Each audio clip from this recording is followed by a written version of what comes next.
Toda vez que enfrentamos uma crise, a vida nos oferece dois caminhos, o da esperança e o do pessimismo. O caminho do pessimismo nos leva a lugares bem sombrios. O alçapão mais perigoso é o que nos lança no conflito, sempre com final trágico para todos. O caminho da esperança e da união é muito diferente, e foi por ele que o Brasil se fez Brasil. E só por ele seremos cada vez mais Brasil.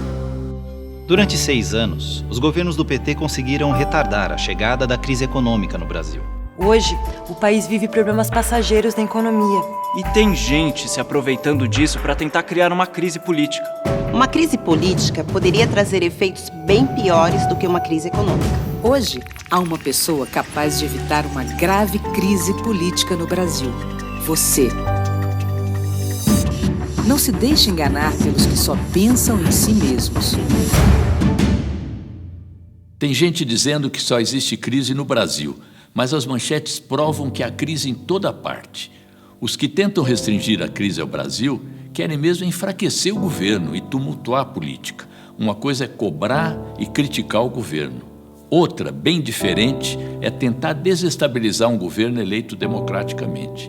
Isso não podemos admitir jamais.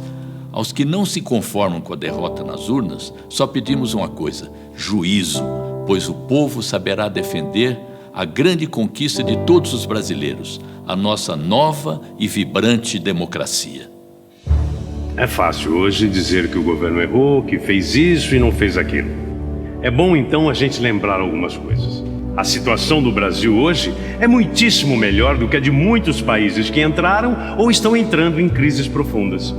Nós mesmos já enfrentamos crises econômicas mais graves e conseguimos vencê-las, principalmente porque não deixamos que elas se transformassem em graves crises políticas. Em 2012, 2013 e 2014, enquanto a Europa reduzia salários, eliminava empregos e aumentava impostos, o governo, para defender os brasileiros, cortou 38 bilhões em impostos da folha, evitando demissões e perdas trabalhistas. Cortou 17 bilhões de impostos da cesta básica para colocar mais comida na mesa dos brasileiros. Cortou 19 bilhões de impostos das pequenas empresas para que elas continuassem gerando emprego e renda. Cortou 32 bilhões de IPI para manter as indústrias empregando, produzindo e os brasileiros comprando automóveis e eletrodomésticos. Mesmo passando a arrecadar menos, entre 2011 e 2014, o governo continuou investindo forte em programas fundamentais para os brasileiros. 90,6 bilhões no Bolsa Família, 42,6 bilhões em medicamentos gratuitos, 2,3 bilhões no Mais Médicos, que já beneficia 63 milhões de brasileiros, 89,4 bilhões no Minha Casa Minha Vida, 27,5 bilhões no FIES, 15,1 bilhões no Pronatec e 2,1 bilhões de renúncia fiscal no ProUni, e bilhões no agronegócio, na agricultura familiar e mais de 1 trilhão em infraestrutura. Um esforço desse tamanho faz pressão nas contas públicas. Mas será que o governo errou ao tentar de todas as maneiras evitar que a crise arrombasse a porta dos brasileiros? Aqui para nós, não é melhor a gente não acertar em cheio, tentando fazer o bem, do que errar feio fazendo o mal? Hoje, alguns números do governo e do Brasil não são dos melhores, mas há pouco tempo, esse mesmo Brasil e esse mesmo governo produziam bons números. É bom recordá-los, não como saudosismo, mas como prova de que podemos fazer igual ou melhor. Com Dilma, estabelecemos recordes na exportação de nossos produtos, no financiamento da casa própria, no número de trabalhadores com carteira, no aumento do salário e na produção do campo. A pobreza foi reduzida como nunca, assim como a taxa de desmatamento da Amazônia. Agora, diante de uma nova realidade, o governo luta para manter e recuperar essas e outras conquistas.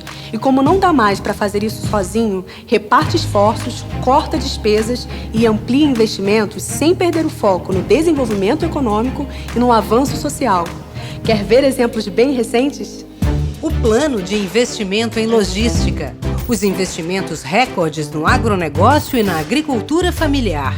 A terceira etapa do Minha Casa Minha Vida. E o Programa de Proteção ao Emprego. Com ele, Dilma uniu governo, centrais sindicais e indústrias para evitar demissões nos setores mais afetados pela crise. Em uma crise econômica, a maioria sai perdendo. Em uma grave crise política, todos perdem, sem exceção. De uma crise econômica se pode sair rápido, mesmo que com algum sofrimento. Uma grave crise política demora muito e o sofrimento é imenso. A ditadura militar, por exemplo, foi resultado de uma crise política e durou 21 anos. Será que tumultuar a política traz solução para a economia? Não se deixe enganar pelos que só pensam em si mesmos. Desde o retorno da democracia, as maiores construções brasileiras foram a estabilidade econômica, o emprego e a ascensão social. A crise econômica ameaçava essas conquistas. O governo reagiu com ajustes. Os resultados logo virão. Mas há outra tarefa urgente para os brasileiros: evitar que a crise política ameace a democracia, pois sem democracia, tudo iria ao chão. Eu sei que a situação não está fácil e que a crise já chegou nas nossas casas. Também sei que essa não é a primeira crise que enfrentamos. Nosso pior momento ainda é melhor para o trabalhador do que o melhor momento dos governos passados. Nosso maior ajuste ainda é menor do que os ajustes que eles fizeram. Por isso, temos tudo para ter um futuro melhor do que o nosso presente e muitíssimo melhor que o nosso passado. Problemas econômicos se resolvem com políticas corretas e corajosas, não com oportunismo. Eu mesmo fiz um ajuste na economia e depois o Brasil ficou muito melhor. O mais adequado é unir e superar a crise com quem já fez muito. Esse é o caminho mais rápido para melhorar a educação, controlar a inflação, gerar mais empregos e garantir um futuro melhor para todos. É mais fácil chegar ao porto seguro com quem já foi capaz de enfrentar a crise e fazer o Brasil avançar da tormenta, sempre protegendo os que mais precisam. Qualquer governo, qualquer partido vive bons e maus momentos, comete erros e acertos. É bom recordar os erros para que eles não aconteçam mais, mas também é bom lembrar que juntos criamos um novo Brasil. Vencemos a fome e a miséria, elevamos a renda de milhões, fizemos mudanças esperadas há décadas. Um país que chegou onde chegamos tem tudo para superar qualquer crise na economia. Basta acreditar. Estamos em um ano de travessia, e essa travessia vai levar o Brasil a um lugar melhor. Estamos atualizando as bases da economia e vamos voltar a crescer com todo o nosso potencial, com preços em baixa, emprego em alta e saúde e educação de mais qualidade. Quem pensa que nos falta energia e ideias para vencer os problemas está enganado. Sei suportar pressões e até injustiças. Eu tenho o ouvido e o coração neste novo Brasil que não se acomoda, que não se satisfaz com pouco, que passou a esperar e a exigir muito dos governos e das empresas, dos hospitais e das escolas, da política, da justiça e, sobretudo, de si mesmo. Neste novo Brasil, nenhum governo, nenhum governante pode se acomodar, muito menos uma pessoa como eu. Sei que muita coisa precisa melhorar. Tem muito brasileiro sofrendo, mas juntos vamos sair desta. Tenho o ouvido e o coração nos que mais precisam e nos que vivem do suor do seu trabalho. Estou do lado de vocês. Este é o meu caminho. Por ele seguirei. Caminhar, sim, sem medo de corrigir os erros, mas sem perder o rumo, sem nunca mudar de lado, sempre junto do povo, sempre ao lado dos mais fracos. Nos últimos tempos, começaram a dar uma nova utilidade às panelas. A gente não tem nada contra isso. Só queremos lembrar que fomos o partido que mais encheu a panela dos brasileiros. Se tem gente que se encheu de nós, paciência. Estamos dispostos a ouvir, corrigir, melhorar.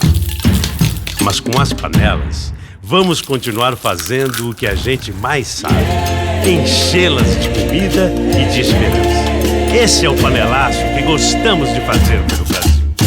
Brasil! PT.